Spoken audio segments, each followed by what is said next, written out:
상인 이야기는 나라를 구한 형고라고 하는 상인과 그 다음에 중국 역사상 2000수백 년 전에 흥미롭게도 경제 전문 변호사가 하나 탄생합니다. 오늘날로 얘기하면 2400~500년 전에요. 경제 전문 변호사로서 등석이라는 사람을 간략하게 소개하고 오늘 후반기 강의 첫 시간을 마치도록 하겠습니다. 기원전 7세기에 진나라가 본격적으로 동방 진출을 꾀합니다. 요 진나라는 서쪽에 있는 요 진나라입니다. 요 진나라 보이시죠? 그죠? 나중에 천하를 통일하는 진시황이 이 나라에서 태어났죠. 그죠? 이 나라 출신입니다. 요 진나라 목공이 동쪽으로 진출하기 위해서 국적과 신분과 나이와 민족을 불문하는, 따지지 않는 사불문 정책이라고 합니다. 이게 제가 붙여놓은 이름입니다.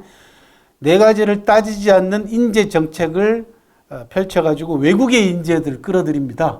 진나라 목공이라는 사람이 대단한 인물이죠. 2600년 전에, 600여 년 전에, 네 가지를 따지지 않고 인재를 기용하는 아주 획기적인 인재 정책을 실시합니다.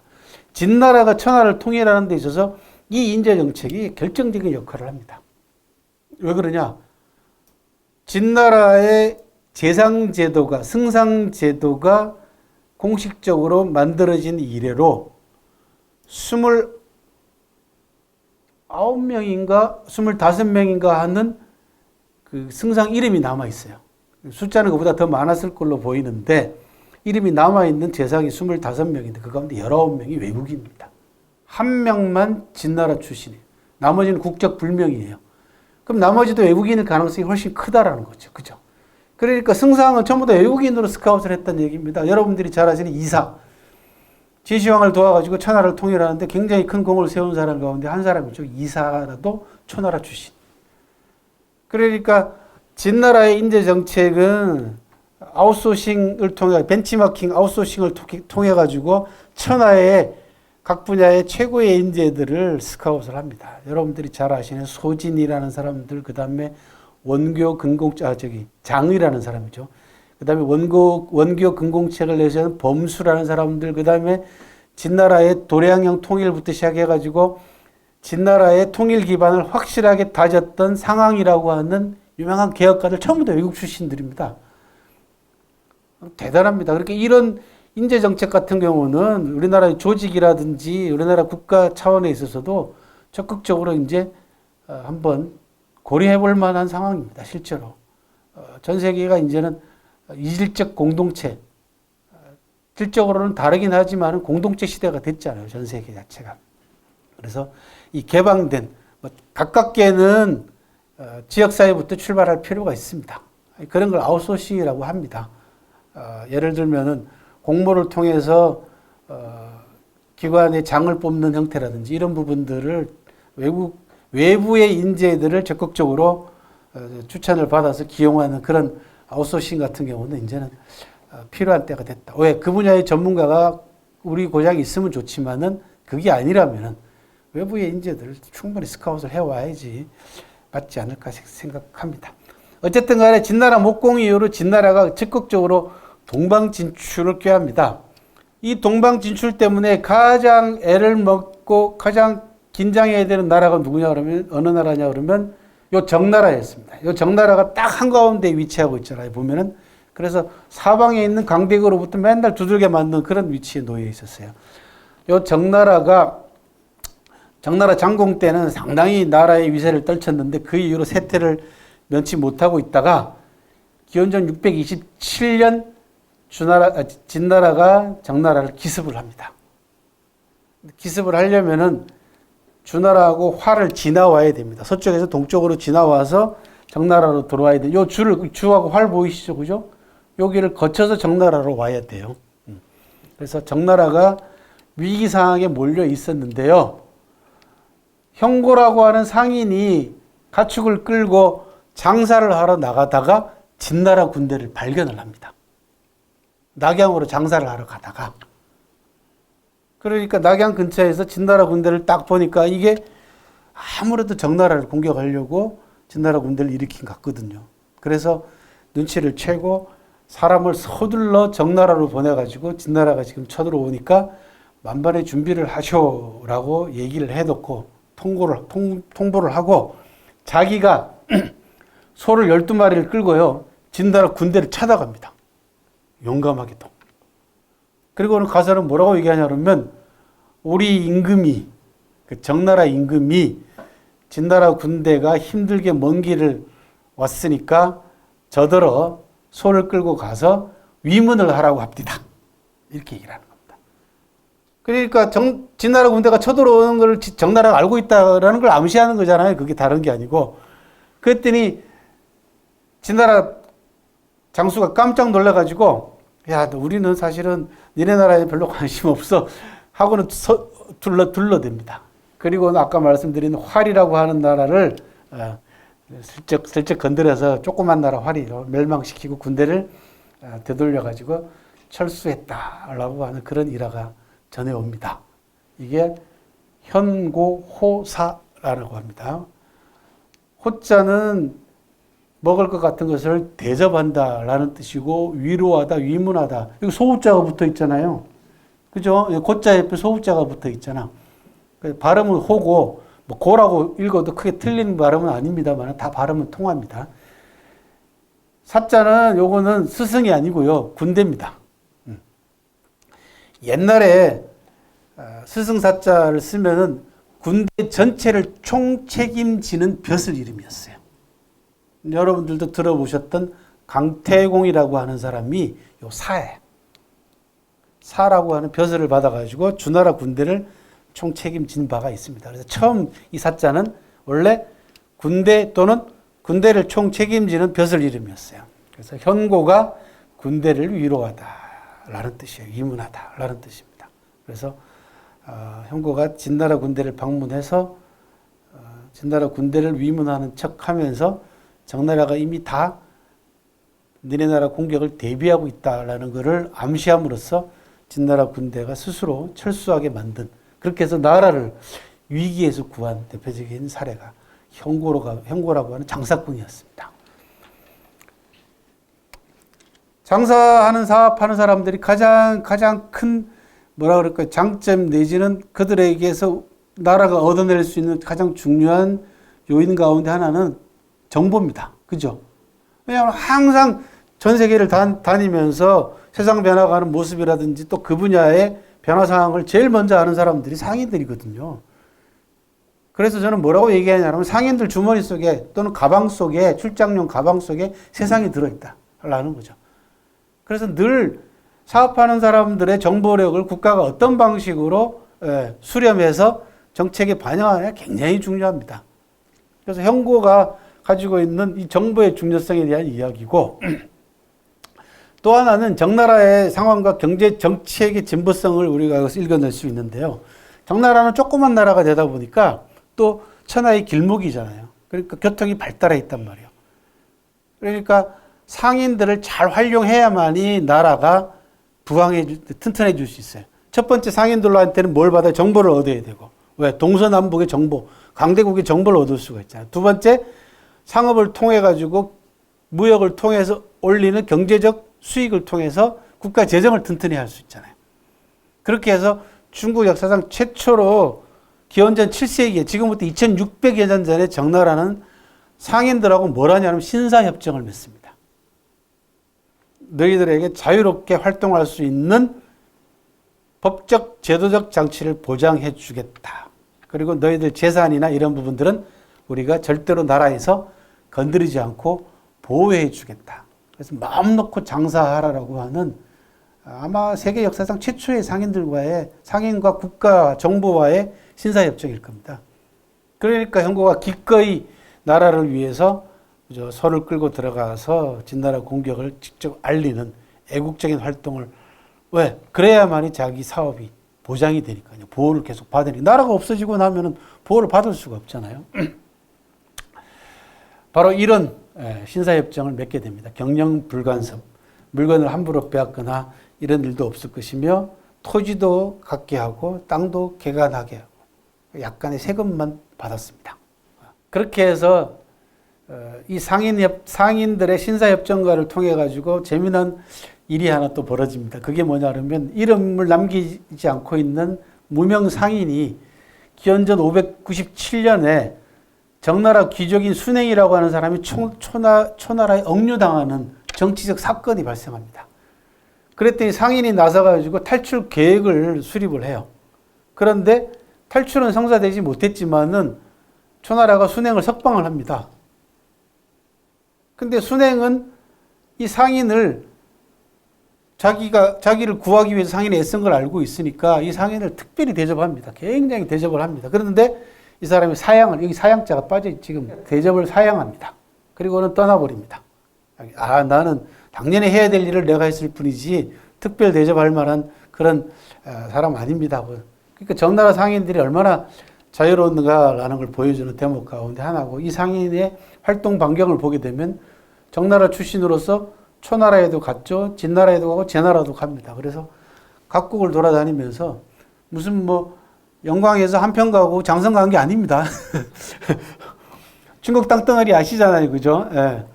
나라 하나가 우리나라만 하나단 말이에요. 그러니까 4개국을 돌아다니면서 활동을 했던 그런 또 재미난 일화도 남아 있습니다. 형고 이야기로 돌아옵니다. 자, 정나라 목공이 진나라 침공을 사전에 방지해 줬잖아요, 형고가. 그래서 형고에게 상을 내리라고 합니다. 그랬더니 형고가 역시 이도 사양합니다. 그리고는 가축과 종업원을 데리고 동위로 떠났다라고 하는 그런 기록이, 재미난 기록이 남아 있습니다. 동쪽이라는 얘기겠죠. 그리고는 안 돌아왔대요.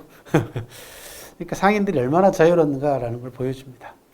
불간섭, 규제 완화, 상호 존중. 제가 책에서 뭐라고 썼냐 그러면 상인은 자유로울수록 많은 성과를 낸다라고 썼습니다. 상인들의 적극성을 끌어내기 위해서는 국가가 어떤 정책으로 뒷받침할 것인가라는 부분에 대해서 고민을 많이 해야 됩니다. 막연하게 막 무조건 규제를 풀고 정경유착하고 이런 방식으로 해서는 안 됩니다. 그죠? 그게 가장 심각한 문제지, 상인들의 규제를 푸는 건 당연하죠. 하지만은 상인들의 자유로운 활동을 막는 규제를 풀어줘야 되는 것이지, 다른 중소기업의 이익이라든지 또는 일반 서민들의 생활을 침해하거나 이익을 침해하는 쪽에 규제를 푼다는 건 그거는 특혜죠. 그죠? 예. 그런 것들을 잘 가려서 규제를 풀면은 상인들이 많은 성과를 내리라고 봅니다. 정나라 상인하고 관계되어 있는 또 재미난 일화가 있습니다.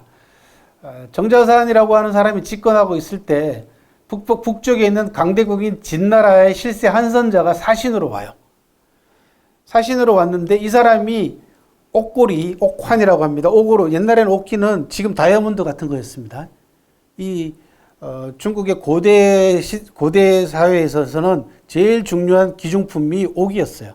이 옥 때문에 전쟁까지 날 만큼 옥을 굉장히 기중품으로 쳤거든요. 그래서 옥 하나하고 성 7개하고 바꾸자는 둥 이런 아주 말도 안 되는 얘기가 나올 만큼 옥이 귀했거든. 그래서 이 귀한 옥고리를 갖고 있는 이 짝을 갖고 있었어요. 한 짝만 갖고 있는 거야. 나머지 한 짝이 정나라에 있다라는 걸 이 사람이 정보를 어디서 듣고는, 자기가 정나라를 방문한 김에 정나라 상인이 이걸 갖고 있다는 얘기를 듣고는 정나라 정부에다가, 공실입니다. 정부에다가 나 그거 좀 구할 수 있게 해달라고 압력을 넣어요. 내가 요거 한 짝만 갖고 있는데 요걸 세트를 맞추면 좋겠다. 짝이 딱 맞았으면 좋겠다. 그러니까 듣자 하니 정나라 상인이 갖고 있다니까 정나라 정부가 상인을 좀 수소문을 해가지고 내가 그거 좀 갖고 갈 수 있게 해달라. 이렇게 얘기가 된 거예요. 그랬더니 정자산이 거절을 합니다. 이 북방에 강대국이 실세가 왔는데 그거 별거 아닌데 거절을 해요. 그러고는 뭐라고 얘기합니까? 상인하고 직접 거래라. 라고 얘기를 합니다. 상인하고 가격을 합의하고 난 다음에 보고를 합니다. 그리고는 정자산이 이 한선자에게 뭐라고 얘기를 하냐 그러면, 상인의 물건을 함부로 내가 건드릴 수 없다. 그러니까 당신이 상인하고 직접 거래를 해가지고 알맞은 가격으로 사가는 건 내가 말리지는 않겠는데, 정부가 나서가지고 상인한테 이래라 저래라 얘기 못하는 게 우리나라 정나라의 상인과의 맺은 규약이다라는 거죠. 이게 정나라의 상인의 위상을 보여주는 아주 재미난 일화 가운데 하나였습니다. 두 번째로 역사상 최초의 경제 전문 변호사 이야기를 좀 해보도록 하겠습니다. 이름이 등석입니다. 최근에 제가 발굴해낸 인물 가운데 하나입니다. 제자백과 하면은 여러분들이 유가, 도가, 법가, 그 다음에 음양가, 여러 가가 많지 않습니까? 그 가운데 명가라고 하는 또 하나의 제자백가가 있었어요. 이름 명자, 집가자를 씁니다. 이 사람도 오늘날로 얘기하면 논리학자들이에요. 그러니까 말로 먹고 사는 사람들입니다.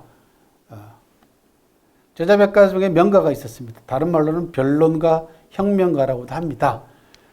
춘추전국시대 때 이제 각국이 법을 제정을 해요.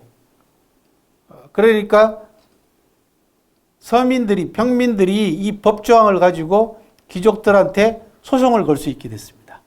그전에는 법을 공표하지 않았어요. 법은 있었는데 법 조문을 알려주지 않은 거예요. 평민들한테는, 농부들이나 이런 사람들한테는. 그런데 아까 잠깐 요전에 보셨던 정자산이라는 사람이 최초로, 중국 역사상 최초로 2500 몇십 년 전에 최초로 법을 공표를 합니다. 성무법으로 만들어서. 그래가지고 그 법조항을 큰 가마솥에 아까 말씀드렸던 정리에다가 주조를 해가지고 관청 문 양쪽에 세워요. 솥 두 개를. 그러니까 누구나 관청 옆을 지나다니면서 법조항을 볼 수가 있잖아요, 이제는. 근데 그 제1조항이 뭐냐 그러면 내 재산과 내 권리를 침탈당하면 소송할 수 있다라는 거예요. 그러니까 귀족들은 난리가 났죠. 이게 수구 기득권들이 얼마나 반발을 했겠습니까? 귀족들은 자연스럽게 소송이 발생하게 되고 이제는 뭐가 필요해? 법 전문가가 필요하잖아요. 그렇게 해서 나타난 사람이 말 잘하고 논리에 뛰어난 명가 출신들이 이 법조항을 해석하고 소송 거는 전문 변호사로 등장을 합니다. 그 가운데 대표적인 인물이 바로 등석이라는 사람이야. 그러니까 2500년 전에 변호사죠. 아마 세계 역사상 최초의 변호사일 겁니다. 그죠? 이 등석하고 관계되어 있는 유명한 그 민간 설화가 하나 있습니다. 어떤 설화냐 그러면 요즘 이제 우리가 비가 많이 왔잖아요. 그죠? 옛날에도 장마가 져가지고 물건들이 막 떠내려가고 그랬대요. 그래서 사람들이 강에 나와가지고 시내에 나와가지고 떠내려가는 물건을 막 주워가고 막 이러는 게 막 일이었답니다. 그런데 어떤 동네에 사는 부자가 자기 집도 잘 사는데 물건들이 막 떠내려오니까 그 물건을 건지러 강에 나갔어요, 부자가. 그런데 마침 쓸만한 물건이 떠내려오니까 작대기를 걸어가지고 물건을 잡아 당기다가 빠져버렸네. 무게를 못 이겨가지고. 그러니까 이 사람이 빠져서 죽었어요, 부자가. 그래 시신이 저 하류에 가서 이제 그 떠내려가서 이제 올라올 거 아닙니까? 가난한 집 어떤 사람이 그 부자의 시신을 하류에서 건져 올려요. 그리고 시체를 자기 집에서 딱 갖다 놓고는 부잣집하고 이제 딜을 하는 거예요. 시신을 가져가고 싶으면은 돈을 얼마 내라 이거예요. 근데 엄청나게 돈을 요구하는 거예요. 그러니까 부잣집에서는 또 이게 너무 비싸니까 돈을 많이 달라고 하니까 그렇게는 못 주겠다. 이렇게 나온 거야. 시체는 썩어가는데 협상이 안 되는 거야. 이 두 집안이 야, 득자니 등석이라는 사람이 있다는데 그 등석을 찾아가서 해결해달라 그러는 거죠. 변호사를 찾아간 겁니다. 아마 역사상 최초의 변호일 거야. 이게 실제로 사실로 남아있는 변호일 겁니다. 등석이 가가지고 부잣집에 가가지고 그 얼마면 시체를 그러면 가져올 건데 그랬더니 저쪽이 지금 3천만 원을 부르는데 이거 우리는 한 1,000만 원이면 될 것 같은데 이쪽에 가가지고 가난한 집에 가가지고 시신을 갖고 있는 집에 가서 물어봅니다. 너네는 얼마까지 양보할 수 있냐? 안 돼. 3천만 원까지 받아야 돼. 그 집 부자잖아. 그리고 인간들이 자기네 집 가장이 죽었는데 장례도 안 치르고 말이야. 그 돈 아까워가지고 말이야. 팽팽하게 해결이 안 나는 거야. 등석이 왔다 갔다 합니다. 해결이 안 나요. 그러니까 이 두 집안이 이놈의 인간이 해결해 준다면서 해결도 안 해주고 말이야. 우리 이제 중간에 왔다 갔다 하면서 변호사 비용만 챙겨간다고 관에다 고발을 합니다. 등석을 고발하는 거야. 그래서 관할 그 수령이 두 집안하고 등석을 불렀을 거 아닙니까? 불러가지고 얘기를 쭉 들어보니까 이게 후레 자식들이네. 양쪽 다. 두 집안 모두 다 후레 자식 나쁜 놈들이라고 해가지고 처벌을 합니다. 집안을 모두 다. 양쪽 집안에다가 다. 그러니까 등석이라고 하는 사람이 법 전문가이자 변호사이긴 했습니다만은 일부러 끈 거예요. 적절한 선에서 타협을 해줄 수 있는데도 불구하고 이 인간들이 인륜에 어긋나게 시체를 놓고 돈으로 타협하는 거, 요거는 벌을 좀 받아야 되잖아요. 그런데 증거가 없잖아. 그러니까 왔다 갔다 하면서 증거를 수집을 해놓고 관청에 고발할 때까지 기다린 겁니다. 고발하길 기다렸다가 자기가 지금까지 대행을 하면서 수집해놓은 증거들 이런 것들을 전부 다 관청에다가 증거물로 내놓아가지고 양쪽 집안 모두 다 처벌을 받게 만들었다라고 하는 그런 또 재미난 일화가 있습니다. 등석이라는 사람은 등석자라고 하는 책을 남기기도 했는데요.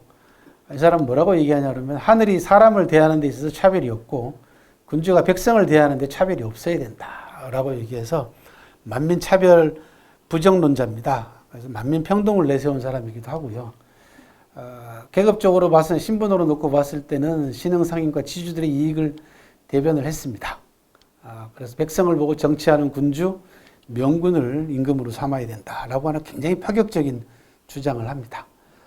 사람들은 등색에게 법과 소송을 배우기 위해서 벌떼같이 구름대같이 몰려들었습니다.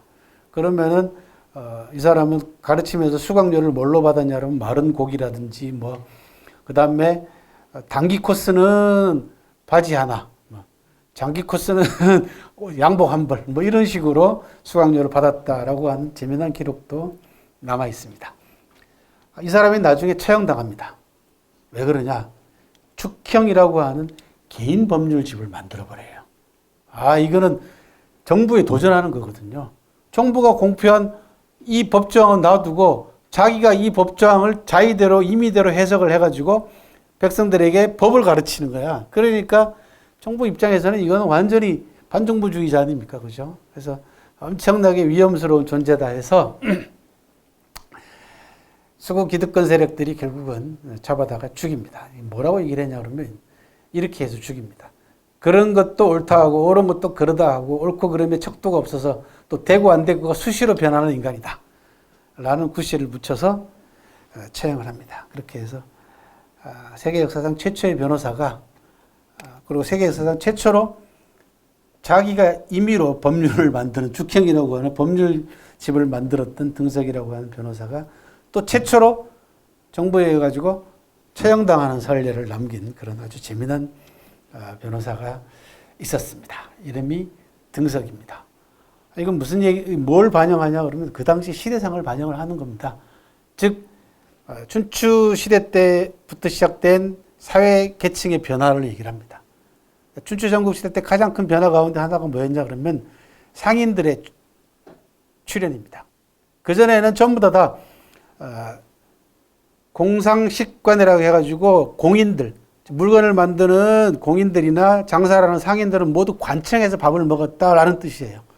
모두 다 관청에 소속된 존재들이었는데 춘추 전국 시대 들어오면은 전부 다 개인 사업을 시작을 합니다. 그래서 사형, 개개인이 경영을 하는 자유상인들이 대거 등장을 합니다. 그리고 신문상의 변화가 일어나게 되고 거대 자본들이 축적이 됨으로써 법률 조항도 자연스럽게 정비가 될 수밖에 없었고 정나라 같은 경우는 결국은 그 상인들하고 신사협정을 맺어가지고 상인들의 정보와 상인들이 창출하는 부를 국가 재정으로 수렴해야 되는 그럴 수밖에 없는 그런 사회상의 큰 변화가 일어날 수밖에 없었잖아요. 그 변화에서 등석이라고 하는 변호사의 출현은 굉장히 자연스러운 현상 가운데 하나였는데 너무 과격한 주장을 내세우는 바람에 결국은 비극적인 최후를 맞이했다라는 그런 이야기가 전해옵니다. 오늘은 나라를 구한 현고호사라고 하는 사자성어를 남긴 현고호사라고 하는 사자성어, 애국상인으로 현고를 소개를 해드렸고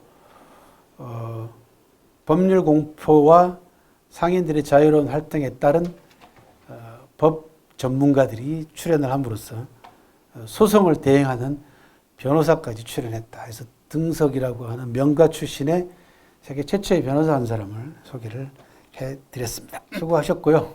다음 주에 뵙겠습니다. 예.